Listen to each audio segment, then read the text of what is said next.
Kita semua tahu kan cerita-cerita pengantar tidur, dongeng yang kelihatannya sederhana. Tapi, gimana kalau saya bilang, di dalam cerita-cerita simpel itu, sebenarnya tersembunyi kunci buat ngerti dilema terbesar manusia. Nah, hari ini kita bakal bedah bareng-bareng sebuah fabel buat ngungkap anatomi dari sebuah kejujuran. Pernah nggak sih ngerasain hal itu? Perasaan yang, aduh, ganjel banget di dada setelah ngucapin satu kebohongan kecil. Ada rasa takut, nggak nyaman, yang kayaknya ngikutin kita terus. Nah, perasaan itu, rasa bersalah, itu adalah pengalaman yang kayaknya dialami semua orang. Lewat kisah seekor kelinci bernama Milo, kita akan telusuri bareng-bareng kenapa jujur itu bukan sekedar pilihan yang baik, tapi kebutuhan mendasar biar hati kita tenang. Oke, kita mulai ceritanya ya. Bayangin sebuah hutan yang tenang. Dan ini dia tokoh utama kita, Milo, kelinci lincah yang penuh rasa ingin tahu. Tapi pas banget di sebelah rumahnya ada sebuah godaan besar. Dan disinilah semuanya berawal. Bukan dengan kejadian yang heboh, tapi cuma dari pemandangan yang sederhana. Sekeranjang wortel yang kelihatan enak banget di bawah sinar matahari. Gak ada yang jaga, gak ada yang liatin. Cuma ada Milo dan sebuah pilihan yang bakal nentuin segalanya. Coba deh dengerin bisikan di dalam benak Milo. Nggak akan ada yang tahu. Bukankah itu kalimat yang kayaknya pernah kita semua bisikin ke diri sendiri? Sebuah pembenaran yang kedengarannya manis untuk tindakan yang sebenarnya pahit. Tengok kiri, tengok kanan. Aman. Ya udah, keputusannya bulat. Dengan jantung yang berdebar kencang, dia ambil satu wortel itu dan langsung lari. Nggak sadar kalau yang dia bawa itu lebih berat dari sekedar sayuran. Milo mungkin udah sampai di rumahnya dengan selamat, tapi dia nggak sendirian. Dia membawa serta bayang-bayang dari perbuatannya. Nah, disinilah ceritanya jadi makin dalam, di mana kita lihat kalau hukuman terbesar itu seringkali datangnya dari dalam diri kita sendiri. Coba lihat deh, ada dua dunia yang tercipta di sini. Di satu sisi ada kebenaran, di sisi lain ada kebohongan yang diucapin Milo ke ibunya. Setiap kebohongan, sekecil apapun itu, seolah-olah menggali jurang antara kita dan orang yang kita sayang. Dan di dalam jurang itulah, rasa bersalah mulai tumbuh. Di tengah-tengah rasa bersalahnya Milo, tiba-tiba ada sebuah cahaya. Bukan omelan, bukan hukuman, tapi nasihat yang lembut dari ibunya. Kata-katanya itu bukan cuma nasihat biasa, itu kayak peta yang nunjukin jalan pulang menuju ketenangan. Coba perhatikan deh kelembutannya, kadang bimbingan yang paling kuat itu datang lewat bisikan, bukan teriakan. Dan disinilah kita ngerasain lagi getaran dari pertanyaan di awal tadi.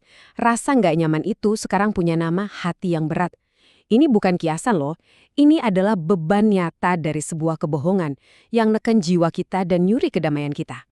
Tapi sekelam apapun sebuah bayangan, pasti ada titik di mana cahaya mulai bisa masuk. Buat Milo, titik itu datang pas beban di hatinya udah nggak tertahankan lagi. Akhirnya, dengan suara yang agak gemetar, kebenaran pun keluar. Dia mengaku ke ibunya, dia ceritain semuanya.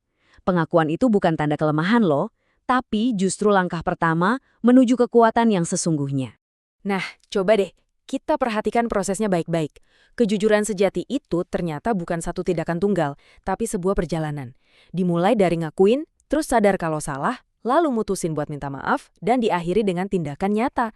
Ini semacam peta jalan yang bisa kita semua ikutin buat keluar dari labirin rasa bersalah. Besok paginya, nah, ini dia ujian terberatnya. Dengan dukungan dari ibunya dan tekad yang kuat, Milo jalan balik ke ladang. Setiap langkah rasanya kayak perang melawan rasa takut, setiap tarikan napas jadi persiapan buat menghadapi apapun yang bakal terjadi. Dengerin baik-baik ya, ini bukan cuma kata-kata. Ini adalah jembatan yang dia bangun di atas jurang kebohongan yang udah dia buat. Ini adalah momen di mana Milo ngambil kembali harga dirinya. Permintaan maaf yang tulus, tanpa tapi, tanpa alasan, cuma kebenaran yang murni. Dan disinilah keajaiban dari kejujuran itu muncul. Saat kita udah pasrah bakal kena marah, kita justru disambut dengan kebaikan, pengampunan, dan bahkan sebuah hadiah. Bukan sebagai imbalan wortelnya, tapi sebagai penghargaan untuk keberanian buat jujur. Dunia tuh seringkali membalas integritas kita dengan cara yang nggak kita duga. Coba rasain bedanya. Beban berat yang tadinya ngeganjel, sekarang hilang. Plong!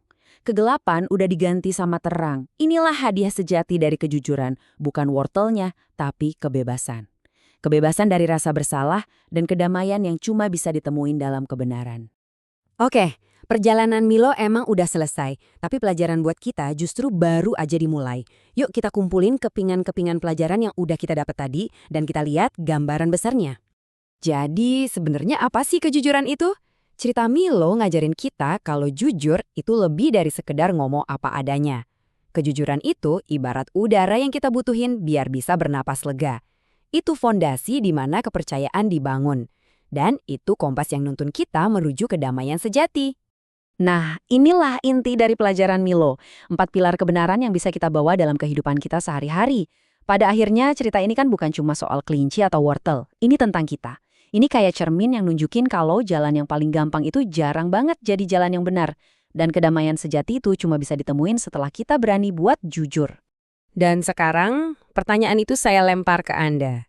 Saat nggak ada yang lihatin, saat cuma ada Anda sendirian dengan pilihan Anda, jalan mana yang bakal Anda ambil? Cerita Milo ngajarin kita satu hal. Pada akhirnya, kita nggak bisa lari dari satu-satunya penonton yang paling penting, yaitu diri kita sendiri.